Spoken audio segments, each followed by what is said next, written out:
29:07. Параметры в норме.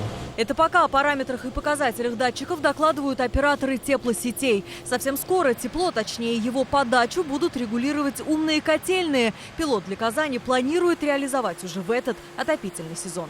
Все это будет автоматизировано и в соответствии с погодными условиями будет подаваться в нормальном режиме, чтобы и тепло в доме было, но и менее затратно. Потребители тепла, то есть дома, уже оснащены общедомовыми приборами учета. Пока количество тепловой энергии, которое доходит до квартир, регулируют вручную. Совсем скоро на изменение температуры будут реагировать датчики. Первая умная тепловая сеть будет греть порядка 60 домов. Переживать, что в период отопительного сезона будут перебои с подачей тепла, не стоит, ведь цифровизация процесса проходит без отключений. А вот эффект от такой умной тепловой сети ждут немалые. Экономия составит около 600 тысяч рублей в год.